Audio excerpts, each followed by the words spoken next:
Hello friends, welcome to my channel. आज की video में हम सेल के स्ट्रक्चर के बारे में बात करने वाले हैं। जैसा कि हमने प्रीवियस लेक्चर में सेल के इंट्रोडक्शन के बारे में स्टडी कर चुके हैं। तो यदि आपने वो वीडियो नहीं देखी है तो आई बटन में लिंक दे रखा है, वहाँ पे जाके इंट्रोडक्शन देख सकते हैं सेल की। आज का हमारा जो टॉपिक है वो स्ट्रक्चर ऑफ सेल, यानी सेल का स्ट्रक्चर है। सेल किन किन चीज़ों से मिलके बना होता है। Each cell is formed by cell body. सभी सेल किससे बने होते हैं? सेल बॉडी से बने होते हैं। सभी सेल सेल बॉडी से बने होते हैं। And a membrane covering the cell body, और एक मेम्ब्रेन जो है, एक मेम्ब्रेन सेल बॉडी को कवर करके रखती है। क्या करती है? कवर करके रखती है। उसी को हम बोलते हैं सेल मेम्ब्रेन। क्या बोलते हैं? Cell membrane. यानी सभी सेल, प्रत्येक सेल सेल बॉडी से मिलके बना होता है, और सेल बॉडी जो है एक मेम्ब्रेन से कवर्ड होता है, जिसको हम बोलते हैं सेल मेम्ब्रेन। ठीक है। Cell body has two part. Cell body के दो पार्ट्स होते हैं। कौन कौन से? Namely nucleus and cytoplasm. कौन कौन से? न्यूक्लियस और साइटोप्लाज्म। ये सेल बॉडी के दो पार्ट्स होते हैं। सराउंडिंग द न्यूक्लियस, जो साइटोप्लाज्म होता है वो न्यूक्लियस के चारों तरफ जो होता है। एक सेल के सेंटर में न्यूक्लियस प्रेजेंट होता है, जैसा कि आप देख पा रहे हैं स्ट्रक्चर में। सेल के जो सेंटर में होता है ये, वो न्यूक्लियस है। और न्यूक्लियस के सराउंडिंग जो भी ये एरियाज दिख रहा है, इसको हम बोलते हैं साइटोप्लाज्म। क्या बोलते हैं? साइटोप्लाज्म। ठीक है। तो सेल को हम, इसके अगर हम स्ट्रक्चर को अगर हम स्टडी करना चाहें तो 3 हेडिंग्स में स्टडी करेंगे। कौन कौन से? फर्स्ट है सेल मेम्ब्रेन, साइटोप्लाज्म और न्यूक्लियस। इन 3 हेडिंग में हम सेल के स्ट्रक्चर को देखेंगे। तो चलिए हम सबसे पहला हेडिंग जो है क्या है? Cell membrane. सेल मेम्ब्रेन देख लेते हैं कि सेल मेम्ब्रेन क्या होता है। तो सेल मेम्ब्रेन क्या होता है कि cell membrane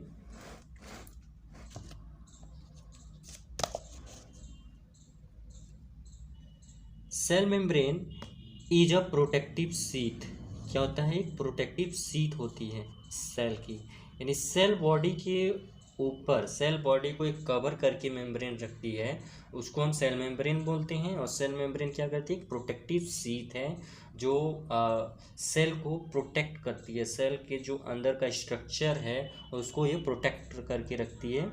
इन्वेलॉपिंग the cell body, यानी सेल बॉडी को ये इन्वेलॉप करके रखती है, यानी कवर्ड करके रखती है। It is also known as plasma membrane. इसको हम प्लाज्मा मेम्ब्रेन भी कहते हैं, या प्लाज्मा लीमा भी बोलते हैं। तो सेल मेम्ब्रेन को क्या क्या बोलते हैं? फर्स्ट तो क्या है? सेल मेम्ब्रेन है। दूसरा क्या बोलते हैं? Plasma membrane. और तीसरा क्या बोलते हैं? Plasma Lima.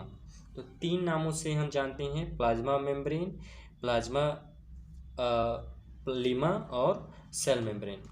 ठीक है। The this membrane separates the fluid. This membrane separates the fluid outer side the cell called extracellular fluid, and the fluid inside the cell called intracellular fluid. तो cell membrane क्या करती है कि वो separate करती है सेल को, 2 हिस्सों में सेपरेट करती है। सेल की बाहर की तरफ की एरिया को और सेल की अंदर की तरफ एरिया को क्या करती है? सेपरेट करती है। ठीक है। तो सेल के बाहर जो लिक्विड प्रेजेंट होता है उसको हम बोलते हैं एक्स्ट्रा सेलुलर फ्लूइड, और जो सेल के अंदर वाली जो फ्लूइड प्रेजेंट होती है उसको हम बोलते हैं intra cellular fluids. The cell membrane is semi permeable membrane. ये कैसा मेम्ब्रेन होता है? सेमी परमिएबल होता है। सेमी परमिएबल का मतलब कि ये अर्ध पारगम्य, मतलब कि ये कुछ चीज़ों को अपने से पास आउट करा देती है ये मेम्ब्रेन। ठीक है। So there is free exchange of certain substance between ECF and ICF। चूँकि सेल मेम्ब्रेन कैसा है? सेमी परमिएबल मेम्ब्रेन है। ठीक है। तो इसकी वजह से क्या होगा कि कुछ जो सबस्टांस होते हैं वो एक्स्ट्रा सेलुलर से इंट्रा सेलुलर में आ जाएंगे और इंट्रा सेलुलर से एक्स्ट्रा सेलुलर में चले जाएंगे, यानी फ्री एक्सचेंज होता है कुछ कुछ सबस्टांसों का। ठीक है। Thickness of cell membrane varies from 25 to 111 angstrom. जो इसकी मोटाई होती है, थिकनेस होती है मेम्ब्रेन की, वो कितनी होती है? 75 से 111 एंगस्ट्रॉम तक का ये होता है। अब इसके कंपोजिशन देखेंगे कि सेल मेम्ब्रेन की क्या क्या कंपोजिशन है, किन किन चीज़ों से सेल मेम्ब्रेन बना होता है। तो सेल मेम्ब्रेन 3 टाइप्स के सबस्टांस से मिलके बना होता है। सेल मेम्ब्रेन कितने टाइप्स के सबस्टांस से? 3 टाइप्स के सबस्टांस से मिलके बना होता है। फर्स्ट जो है proteins, second lipids, third carbohydrates.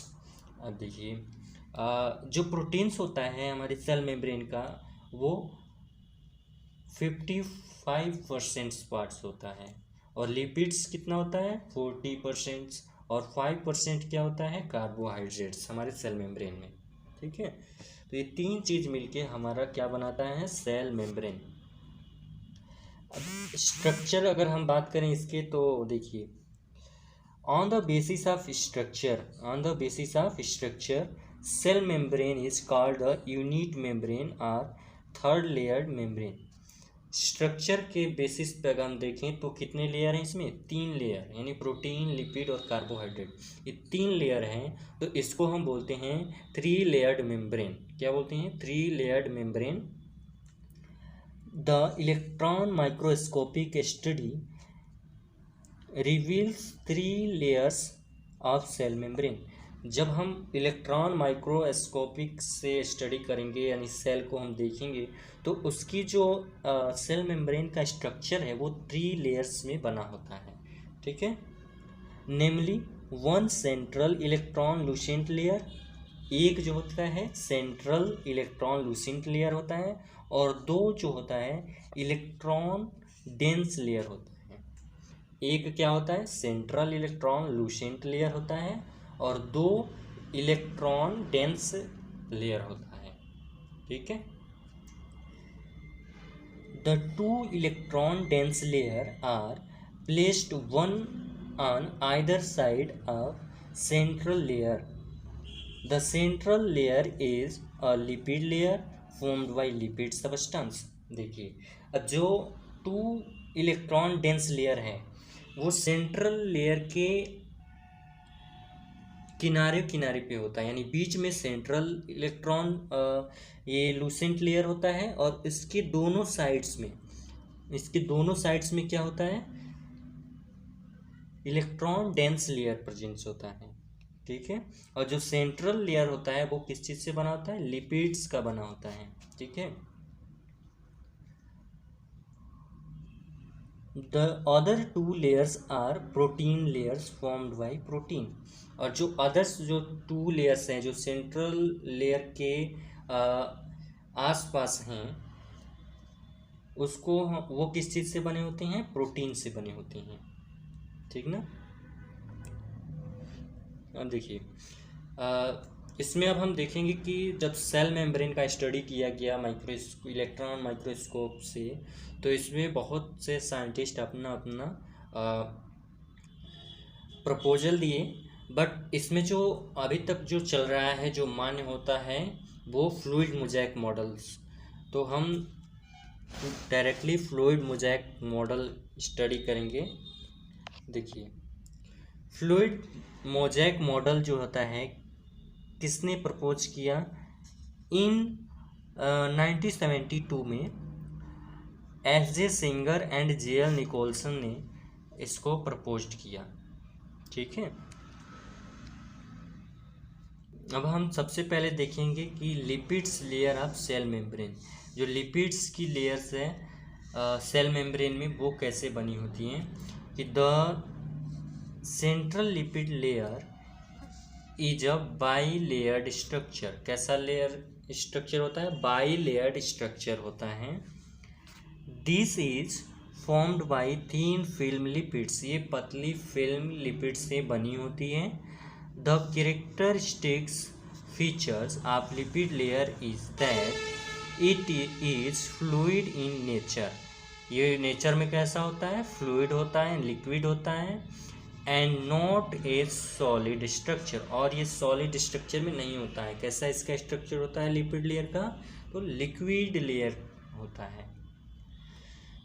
So the proteins of the membrane move from one point to another point along the surface of cell. तो इस वजह से जो प्रोटीन्स जो होते हैं वो एक स्थान से दूसरे स्थान तक आसानी से मूव कर जाते हैं, मूव करते रहते हैं सेल मेम्ब्रेन में। ठीक है।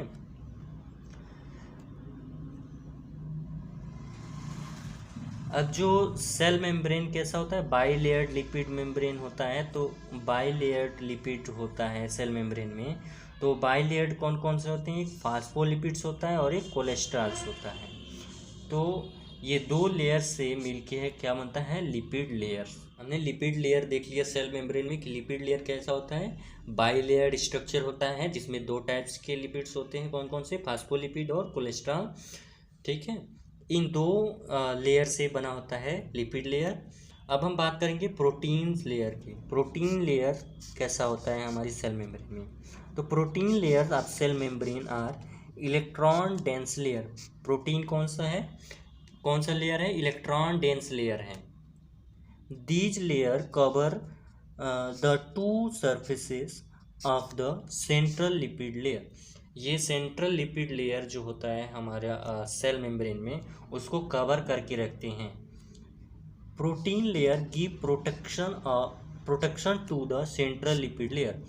प्रोटीन लेयर क्या करता है कि ये लिपिड लेयर को क्या करता है? प्रोटेक्शन देता है। The protein substance present in these layer are mostly glycoproteins. जो प्रोटीन सबस्टांस होते हैं उसमें मेनली जो है कौन सा प्रोटीन प्रेजेंट होता है? Glycoproteins. Protein molecules are classified into two category. जो प्रोटीन मॉलिक्यूल्स होते हैं सेल मेम्ब्रेन में वो दो कैटेगरी में डिवाइड किए गए हैं, क्लासिफाई किए गए हैं। फर्स्ट जो है integral protein, second peripheral protein. Integral protein क्या है? तो इंटीग्रल प्रोटीन या transmembrane protein are the proteins that pass through entire thickness of cell membrane from one side to another side. Integral protein क्या करता है? ऐसा protein जो cell membrane के एक साइड से दूसरे साइड से आसानी से पास हो जाता है उसको हम बोलते हैं इंटीग्रल या ट्रांस मेम्ब्रेन प्रोटीन। नेम से ही देखिए, ट्रांस मेम्ब्रेन, जो मेम्ब्रेन को ट्रांसफ़र कर ले, यानी एक साइड से दूसरे साइड में आ जाए, उस प्रोटीन को हम बोलते हैं इंटीग्रल प्रोटीन। ठीक है। इसके कुछ एग्जाम्पल हैं जैसे कि cell adhesion protein, cell junction protein, some carrier proteins, channel proteins, some hormones proteins, antigen, enzymes. ये सब क्या है? इंटीग्रल प्रोटीन के एग्जाम्पल्स हैं। ठीक है। हमने सेल मेम्ब्रेन में लिपिड लेयर और प्रोटीन लेयर देख लिया। नेक्स्ट है कार्बोहाइड्रेट का लेयर। कार्बोहाइड्रेट का जो लेयर होता है वो कैसे होता है? तो some of the carbohydrate molecules present in cell membrane are attached to protein and form glycoprotein. कुछ कार्बोहाइड्रेट्स मॉलिक्यूल्स जो होते हैं सेल मेम्ब्रेन में वो प्रोटीन से अटैच हो जाते हैं और ग्लाइकोप्रोटीन्स फॉर्म करते हैं, और कुछ कार्बोहाइड्रेट मॉलिक्यूल्स लिपिड से अटैच होकर के ग्लाइकोलिपिड्स फॉर्म करते हैं। ठीक है। तो इस प्रकार से हमने देख लिया क्या क्या? लिपिड्स लेयर, प्रोटीन्स लेयर और कार्बोहाइड्रेट्स लेयर्स। नेक्स्ट अब हम बात करेंगे सेल मेम्ब्रेन के फंक्शन के बारे में कि सेल मेम्ब्रेन का फंक्शन क्या क्या होता है।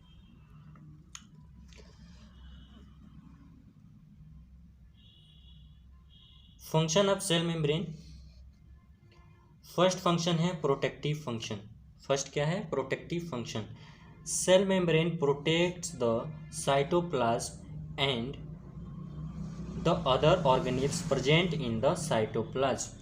प्रोटेक्टिव फंक्शन में क्या होता है? सेल मेम्ब्रेन प्रोटेक्ट करता है हमारे साइटोप्लाज्म के, और जो साइटोप्लाज्म में ऑर्गेनिल्स प्रेजेंट होते हैं उनको प्रोटेक्ट करता है। नेक्स्ट फंक्शन है selective permeability. Selective permeability, cell membrane acts as a semipermeable membranes. हमारी सेल मेम्ब्रेन कैसी होती है? सेमी परमिएबल होती है, which allows only some substance, जो केवल कुछ सबस्टांसों को ही अलाउ करती है, pass through it and act as a barrier for other substance. ये कुछ सबस्टांसों को तो पास कर देती है, लेकिन कुछ सबस्टांसों के लिए बैरियर का यानी रुकावट का ही काम करती है। एब्जॉर्प्टिव फंक्शन, एब्जॉर्प्टिव फंक्शन क्या है कि nutrients and absorbed into the cell through the cell membrane. जो भी न्यूट्रिएंट्स होते हैं वो इसके द्वारा, सेल मेम्ब्रेन के द्वारा ही हमारी सेल में एब्जॉर्ब किए जाते हैं। एक्सक्रिएटरी फंक्शन क्या है? Metabolites and other waste products from the cell are excreted out through the cell membrane. जो भी सेल में हमारी मेटाबॉलिक वेस्ट प्रोडक्ट्स होते हैं उनको एक्सक्रीट आउट करता है सेल मेम्ब्रेन, यानी सेल मेम्ब्रेन ही उनको बाहर निकालता है हमारी सेल से। एक्सचेंजेज ऑफ गैसेस, ये oxygen enters the cell from the blood and carbon dioxide leaves the cell and enter the blood through the cell membrane. ये हमारी जो कार्बन डाइऑक्साइड और ऑक्सीजन की जो हमारी ब्लड में एक्सचेंजेज होती है, तो सेल मेम्ब्रेन के थ्रू ही एक्सचेंजेज होती है। नेक्स्ट है maintenance of shape and size of the cell. इस सेल के साइज और शेप को भी मेंटेन करके रखता है। ठीक है, तो इस प्रकार से हमने सेल मेम्ब्रेन का स्ट्रक्चर देख लिया। तो फर्स्ट हमने देख लिया सेल मेम्ब्रेन। नेक्स्ट वीडियो में हम बात करेंगे साइटोप्लाज्म के बारे में। हमने 3 हेडिंग बताया था ना कि सेल की स्ट्रक्चर हम 3 हेडिंग में करेंगे। कौन कौन से? सेल मेम्ब्रेन, साइटोप्लाज्म और न्यूक्लियस। तो हमने सेल मेम्ब्रेन आज की वीडियो में स्टडी कर लिया है। नेक्स्ट वीडियो में हम साइटोप्लाज्म स्टडी करेंगे, उनमें कौन कौन से ऑर्गेनेल्स होते हैं और उनके फंक्शन क्या क्या होते हैं, ये सारी चीज़ें हम स्टडी करेंगे बहुत ही शॉर्ट में।